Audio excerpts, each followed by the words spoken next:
नमस्कार। MSD 6 के अंतर्गत आज हम छायावादी काव्य की प्रवृत्ति के अंतर्गत अनुभूति की प्रतिष्ठा और कल्पनाशीलता के विषय में जानेंगे। तो अनुभूति की प्रतिष्ठा के बारे में क्या कहा है कि उस समय जो अनुभूति की थी वो दोनों तरह की अनुभूति जो है उस समय व्यक्ति विशेष ने अनुभव की। वो दोनों तरह की अनुभूति कौन सी थी? एक तो व्यक्तिनिष्ठ यानी उस व्यक्ति की अपनी जर्नी, अपने बारे में अनुभूति करना कि उसको क्या क्या फीलिंग हुआ, क्या क्या उसको फील होता है, कैसे कैसे उसकी जर्नी चल रही है, उस बारे में जानना और उसको अभिव्यक्त करना, ये चीज़। और दूसरी परानुभूति, उस समाज की परानुभूति, वो परानुभूति जिसको कि लोग कभी ध्यान नहीं देते कि दूसरे के आंसू निकले तो क्यों निकले। एक स्त्री के साथ जब दुर्व्यवहार होता है तो उसके मन पर क्या बीतती है।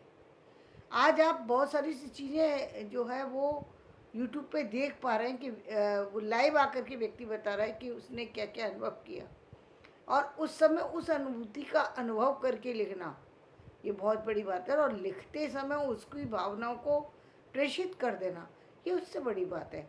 तो विषय की प्रधानता के कारण स्वभावतः छायावाद में अनुभूति के महत्व की प्रतिष्ठा हुई।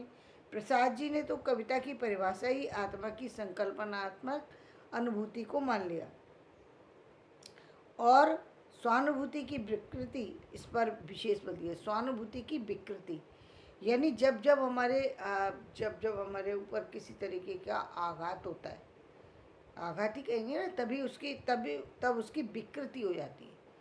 जब हम स्वानुभूति कर रहे होते हैं तो वो तो अनुभूति तो अच्छी चीज़ है, लेकिन उसकी विकृति कब आती है? जब वो अपने ऊपर की हुई अनुभूति कोई दूसरी गलत अनुभूति हो तो वो विकृति का रूप ले लेती है। तो स्वानुभूति की विकृति पर विशेष बल दिया कि वो किस तरह की थी। काव्य सृजन के विषय में पंत की कविता वियोगी होगा पहला कवि, आ से उपजा होगा ज्ञान, और दूसरी ये वियोगी होगा वो कवि, उस कवि ने भी कभी न कभी किसी से बिछोह महसूस किया होगा। जब एक परिवार से लड़की को अलग कर दिया जाता है तब उस पर क्या बीतती है। जब वो उसके परिवार में कहीं भी जहाँ भी वो जाती है, चाहे वो अपने पति के घर रहे, अपने पिता के घर रहे, अपने बेटे के घर रहे, अपने रिश्तेदारों के घर रहे, और उसको बार बार ये अनुभव कराया जाता है कि उसका अपना कोई घर नहीं है और अपनों से उसको बिछुड़ना ही पड़ेगा। यही उसकी नियति है, बिछुड़ना पड़ेगा। कहीं देखिए कुछ चीज़ें तो ऐसी हैं भाई आप पैसे से खरीद सकते हैं, पैसे से आप खरीद सकते हैं, जो कि आप देख रहे हैं कि पैसे से लोग जो अपना जीवन यापन कर रहे हैं। लेकिन आज विदेशों में है तो ये बहुत ज़्यादा स्थिति कि बच्चे तो पेरेंट्स परिवार में किसी के साथ रह नहीं सकते, क्योंकि उनकी अपनी भी बहुत सारी गलतियाँ हैं। और गलतियाँ क्या, उनकी परिस्थितियाँ थी जब वो साथ में नहीं रह पा रहे हैं, उन अलग तो हो गए, लेकिन हम वो किस बच्चे के पास जाएं कि बच्चे भी उनको एक्सेप्ट नहीं करते जब तुमने बचपन में उनको छोड़ दिया। तो ये तो एक बहुत वो बात हो गई हमारे यहाँ भारतीय समाज में। बच्चों के साथ ही बच्चों को तो पेरेंट्स पाल देते हैं, लेकिन बच्चे पेरेंट्स को नहीं रखते। उसमें बहुत सारी सी जो जो तकलीफ होती है, विशेषकर उन माओं को जो अपने बच्चों से ज़्यादा क्लोज होते हैं पेरेंट्स। जब एक दो ही बच्चे होते हैं तो आज का क्लोजनेस बहुत ज़्यादा हो गई है। जब बहुत सारे होते हैं तब भी क्लोजनेस होती है। माँ बाप के लिए बच्चे बच्चे ही होते, चाहे चारों या पाँचों या छः हो, उनके लिए वो बच्चे ही होते हैं, और उनकी वो क्लोजनेस को कोई दूर नहीं कर सकता। तो वो बिछुड़ने का कष्ट क्या होता है, वो दुख कैसा होता है, इसको वो खुद ही अनुभव कर सकते हैं। और इसी तरीके से कभी कभी व्यक्ति का बिछो, एक तो इस तरीके से बिछो, और दूसरा व्यक्ति चला गया संसार से, वो भी बिछो है। एक तो तलाक वाला बिछो, एक बिछुड़ जाना अपने प्रिय का, या किसी कारण बस न मिल पाना, उस कारण भी बिछो हो जाना। भाई कारण ये है कि जाति बंधन है, कारण ये है कि शादी हो चुकी तो पॉसिबल नहीं है। तो वो बिछुड़ना किसी भी कारण से हो तो वो भी व्यक्ति जो वियोगी होगा कभी, वो भी कभी उसने वो भी कभी अपने किसी व्यक्ति से बिछड़ा होगा। जैसे हम कहते हैं कि प्रेमचंद जी अपनी माँ से बिछुड़ गए।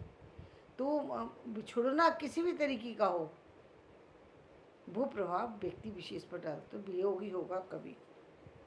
या महादेवी वर्मा अपने पति से अलग हो गई तो वो, तो महादेवी जी जब गीत को व्यक्तिगत सीमा में तीव्र सुख दुखात्मक अनुभूति के शब्द रूप कहकर परिभाषित करती हैं, तो एक तरह से कविता में अनुभूति के महत्व को रेखांकित करती है। पंत ने छाया की अनेक उपमाओं में एक उपमा भावुकता दी, और ये भावुकता है हिंदी कविता को छायावाद की वह महत्वपूर्ण देन है।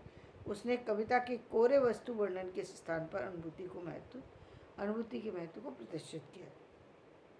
दूसरी कल्पनाशीलता। कल्पनाशीलता वो कि आपकी कल्पना एक सामान्य कल्पना होती है जो चल रही होती है, वर्तमान में व्यक्ति जी रहा होता है। एक ऐसी कल्पना होती है जो अतीत में जी रहा होता है। एक ऐसी कल्पना होती है जो अतीत से परे होती है, अतीत में नहीं होती है, अतीत से परे होती है, जिसको हम रहस्य बोलते हैं। वो अतीत से परे की कल्पना है। Excuse me.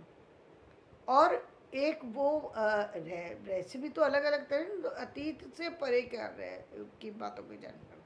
दूसरी वो कल्पना जो भविष्य में, जो वर्तमान से परे है, यानी वर्तमान भविष्य की बात है, या निकट भविष्य की बात है, या आने वाले भविष्य की बात है, या युग युगांतर बाद बीतने वाले भविष्य की बात है। उन बातों की कल्पना कर लेना। आज से 1000 साल बाद व्यक्ति क्या अनुभव करता होगा, कैसा उसकी जीवन चल रहा होगा। अब देखिए हमारे जो हमारे जो क्या बोलते हैं, जो हमारा एस्ट्रोलॉजी है, जहाँ पर हम लोगों के उसको ज्ञान उसका अनुभव कर पा रहे हैं, जो उन्होंने शास्त्रों में लिखा हुआ है कि भाई इतने इतने समय के बाद युग का पूरा परिवर्तन होगा, लोग बदलेंगे, जीवन बदलेंगे, ऐसी ऐसी स्थितियाँ आएंगी। और अभी हमने निकट भविष्य में इस चीज़ का अनुभव किया कि 22 में हमने अनुभव किया था, 12 में भी है, 12-13 में भी एक स्थिति आई थी, लेकिन 20 और 22 के बीच जो स्थिति आई जिसमें लाखों लोगों की जान गई, कब मतलब वो दिन कभी भी भुलाया नहीं जा सकते। वो 1-2 दिन जबकि पूरे संसार में, और जो है कोरोना के कारण से हर व्यक्ति घर के अंदर कैद हो गया था, सड़कों पर जानवर चलते हुए दिखाई दिए, वो स्थिति कभी भुलाई नहीं जा सकती।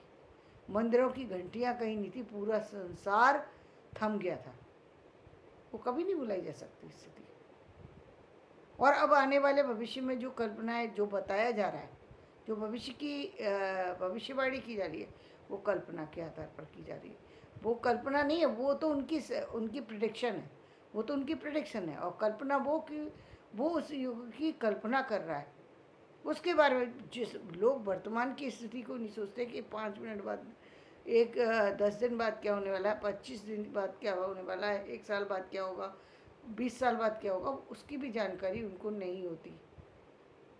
और यदि हम बात करें कि जन्म जन्मांतर की बात हम जब करते हैं, तो वो बातें तो असंभव बातें, तो ऐसे कभी भी कल्पनाशीलता उसकी बहुत ज़्यादा बढ़ चुकी थी। कैसी थी? व्यक्तित्व का एक पहलू अनुभूति प्रवणता है, तो दूसरा कल्पनाशीलता। और ये निर्वाद है कि छायावाद की कल्पना की उड़ान अभूतपूर्व थी। निराला ने कविता को कल्पना कानन की रानी, जंगल की रानी कहा, और प्रसाद ने कल्पना की प्रशंसा में एक पूरी कविता की रचना ही कर डाली, जिसमें कल्पना मन जीवन प्राण कहा है। पंत जी ने पल्लव की कविताओं को कल्पना के ये पल्लव बाल कहा, और काव्य में कल्पना को इस हद तक महत्व दिया कि उनका कहना था कि कोई गंभीर, व्यापक तथा महत्वपूर्ण अनुभूति काल्पनिक होती है। छायावाद के आलोचकों ने प्राय इस बात को परिलक्षित किया। छायावाद में कल्पना की अंतर्दृष्टिदायिनी और सृष्टि विदायिनी अंतर्दृष्टि जाएंगे। जो लोग हमारे बाहर है, जो संसार हम बाहर देखते हैं, वो पूरा संसार हमारे अंदर है। तभी तो हम सारी कल्पनाओं को कर पाते हैं। तभी तो आप देखिए, यदि हमारे अंदर नहीं होता तो रात में सपना हमें कैसे आता? दिन में तो सपना हम देख रहे हैं, वो तो समझ में आता है, और रात में सपना कैसे आता? और कभी कभी तो ऐसी स्थिति होती है कि आप वास्तव में बहुत गहरी नींद में सो रहे हैं, कोई आपको जगा दे। आप जो सपने के साथ चल रहे थे, यानी वो सपना देखा तो नहीं, सपना हुआ भी नहीं, लेकिन आप जिस सपने के साथ चल रहे थे वो सपने में की बातें, मतलब आपको सहसा जगाने पर आप वही बोल देते हैं जो आप सोच में आकर के नहीं बोलना चाहते सामने से। लेकिन जब आपकी कल्पना में आप सो जाते हैं और गहरी नींद में सो रहे होते हैं और कोई जगा दे, आप वही सब बोल जाते हैं जो आप बोलना नहीं चाहते थे। और इससे कभी कभी नुकसान होता है, लेकिन नुकसान तो होगा ही। जो कल्पना अच्छी होगी तो उसका फ़ायदा होगा। कई बार बहुत अच्छी कल्पना, उसका तो बहुत अच्छा फ़ायदा है, लेकिन कई बार आदमी गुस्से से सो गया और वो गुस्सा या किसी कड़वाहट को लेके सोया है, और वो कड़वाहट बीच में अचानक जग गया और वो कड़वाहट निकल भी गई, या बीच में अचानक कभी कभी आप देखते हैं कि कभी कभी अचानक किसी का फ़ोन आया और आपने उससे कुछ भी कह दिया। आप जगते हुए आप चीज़ों को संभाल सकते हैं, और जब आप सहसा कोई जगा दे आपको, आप समझ ही नहीं पाते कि क्या स्थिति, और आप वही बोल जाते हैं जो आपके अंदर उस स्थिति को लेकर के हुआ था, यानी अच्छा या बुरा जो आपने अनुभव किया था, जो अनुभव करते हुए सो गए थे, वही स्थिति आप सामने व्यक्त कर देते, जो नहीं व्यक्त करना चाहिए, लेकिन उससे अच्छा और दोनों बुरा दोनों परिणाम होते हैं, उस पर आपका वश नहीं होता, बस ही नहीं है। आप बोल गए, अब उसको बोली हुई बात को तो वापस नहीं लिया जा सकता। बोलना नहीं चाहिए, इसीलिए कहते हैं कि अच्छा ही अनुभव करना चाहिए, अच्छी ही चीज़ें सोचना चाहिए, अच्छा ही रखना चाहिए ये। लेकिन कई बार जीवन में इतनी सारी चीज़ें होती हैं कि आदमी वो सारी चीज़ों को चिंतन करता हुआ रोते हुए सो गया, सोचते हुए सो गया, किसी परिस्थिति को जीते हुए सो गया, कोई ऐसे ही ऐसा कोई चीज़ देखी, फिल्म देखी, कोई ऐसी किताब पढ़ी जहाँ आपके दर्द उसके दर्द से कहीं मैच कर गए, आप उस जर्नी में जीने लग जाते। तो कल्पनाशीलता की वो जर्नी छायाबाद में भी चल रही थी। हम यहीं पर अपना वीडियो समाप्त करते हैं। मेरा वीडियो पसंद आए इसे लाइक करें, शेयर करें और सब्सक्राइब करें। जब वीडियो बढ़ने लगता है तो फिर मुझे लगता है तब इसको समाप्त कर देना चाहिए। तो धन्यवाद।